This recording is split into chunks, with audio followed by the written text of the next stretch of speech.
Hi, ತುಂಬ ದಿನ ಆದಮೇಲೆ ನಾನು ಇವತ್ತು ಮೆಟ್ರೋದಲ್ಲಿ ವಿಜಯನಗರ ತನಕ ಬಂದೆ. ಅಲ್ಲಿ ಇಳಿದು ಆಟೋಗೋಸ್ಕರ ಹುಡುಕಾಡ್ತಿದ್ದೆ. ತುಂಬ ಆಟೋಗಳು ಕ್ಯಾನ್ಸಲ್ ಮಾಡಿದ ಮೇಲೆ ನನಗೊಂದು ಹೊಸ ಆಟೋ ಸಿಕ್ತು. ಆಟೋ ಮಾತ್ರ ಸೂಪರ್ ಆಗಿತ್ತು. ಅದರಲ್ಲಿ ಸ್ಪೆಷಾಲಿಟಿ ಏನಂದರೆ ಆಟೋ ಅಲ್ಲ ಬಾಸ್, ಆಟೋ ಡ್ರೈವರ್ ಅಂಕಲ್. ನಾನು ಫಸ್ಟ್ ಟೈಮ್ ಈ ಥರ ಒಬ್ಬ ಡ್ರೈವರ್ ಅಂಕಲ್ನ ನೋಡ್ತಾ ಇರೋದು. ಈ ಅಂಕಲ್ ಸ್ಪೆಷಾಲಿಟಿ ಏನು ಅಂತಂದರೆ ನೀವೇ ಒಂದ್ಸಲ ಕೇಳ್ಬಿಡಿ ಅಂಕಲ್ ಮಾತುಗಳನ್ನ. ಈ ಅಂಕಲ್ನ ಇನ್ನೋಸೆಂಟ್ ಸ್ಮೈಲು, ಈ ಮಾತುಗಳು ಆ್ಯಂಡ್ ಪ್ಯಾಸೆಂಜರ್ನ ಅವ್ರು ನಡೆಸ್ಕೊಂಡಿದ್ದ ರೀತಿ ಅಂಡ್ ಅವ್ರಿಗೆ ಅವ್ರ ಮಕ್ಳ ಮೇಲೆ ಇದ್ದಿದ್ದ ಪ್ರೀತಿ, ಇದನ್ನೆಲ್ಲ ನೋಡಿದ್ಮೇಲೆ ನನ್ಗೆ ಅನ್ಸಿದ್ದು ಇಷ್ಟೇ. ಎಲ್ಲ ಆಟೋ ಡ್ರೈವರ್ಗಳು ಇಷ್ಟೇ ಚಂದವಾಗಿ ಮಾತಾಡಿದ್ರೆ ಎಷ್ಟು ಚಂದ ಅಲ್ವಾ?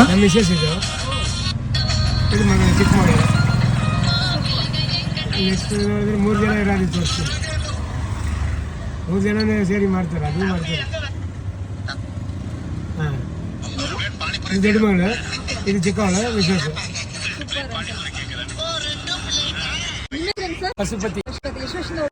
ನಾ 22 ವರ್ಷ ನನಗೆ ಅದೇ ಇಷ್ಟ, ತಿರುಗಾಡೋದಕ್ಕೆ ಇಷ್ಟ, ಅದಕ್ಕೆ ಈ ಲೈನಿಂಗ್ ಬಂದಿದೆ. ಮಕ್ಕಳು ಚಿಕ್ಕ ಮಗಳು ಬಂದು ಇಂಜಿನಿಯರಿಂಗ್ ಮಾಡಿದಲ್ಲ, ಈಗ BL ಕೆಲಸಕ್ಕೆ ಹೋಗ್ತಾ ಇದ್ದಲ್ಲ.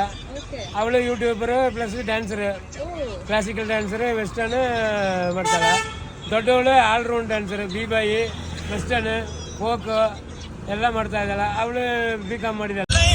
ಇಷ್ಟೆಲ್ಲ ಆದಮೇಲೆ ಅಂಕಲ್ ನನ್ನ ಯೂಟ್ಯೂಬ್ ಚಾನಲ್ನ ಸಬ್ಸ್ಕ್ರೈಬ್ ಮಾಡಿದ್ರು. ಮತ್ತು ನೀವು ಯಾಕೆ ಲೇಟು? ಪ್ಲೀಸ್ ಸಬ್ಸ್ಕ್ರೈಬ್ ಮಾಡಿ. ಮಾಡಲ್ಲ ಈಗ